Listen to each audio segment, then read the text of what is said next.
Suchin cinemas మన మధుసూదన్ రెడ్డి గారి డైరెక్షన్లో ఫ్రెండ్లీ గోస్ట్ అనే ఒక మంచి కామెడీ సినిమా వస్తుంది. ఇప్పుడు ట్రైలర్ చూశాను.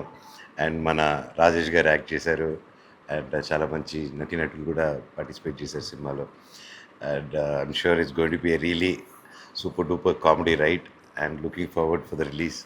ప్రతి ఒక్కరూ తప్పకుండా థియేటర్కి వెళ్ళి సినిమాని చూసి ఎంకరేజ్ చేయండి. All the best to the whole team. God bless. Thanks. All the best. All the best sir. Hello, hi అండి.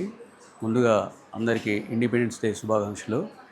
ఈరోజు మా ఫ్రెండ్లీ గోస్ట్ అనే మూవీ మంచు మనోజ్ గారి చేతుల మీద టైటిల్ లాంచ్ చేయడం జరిగింది. సుచిన్ సినిమా పతాకంపై విశ్వనాథ్ గారు ప్రొడ్యూసర్గా నా డైరెక్షన్లో రూపుదిద్దినటువంటి ఈ చిత్రము చాలా కామెడీగా వచ్చింది. ఈ చిత్రాన్ని మేము సెప్టెంబర్లో రిలీజ్ చేయడానికి ప్లాన్ చేస్తున్నాము. ఈ సినిమాలో శ్రీనివాస్ రెడ్డి, సప్తగిరి, వెన్నెల కిషోరు, ఇంకా పృథ్వీ గారు, 30 years పృథ్వీ గారు, అంత పెద్ద ప్యాడింగ్ వెన్నెల కిషోర్ గారు వర్క్ చేశారు. అంతేకాకుండా మ్యూజిక్ డైరెక్టర్గా బీమ్స్ ఉన్నారు. ఎడిటర్ నాగేశ్వర్ రెడ్డి, కెమెరా హరి గారు చాలా అద్భుతంగా చేశారు. ఈ సినిమా తప్పకుండా అందరిని ఎంటర్టైన్ చేస్తుందని నేను కోరుకుంటున్నాను. థ్యాంక్ యూ అండి.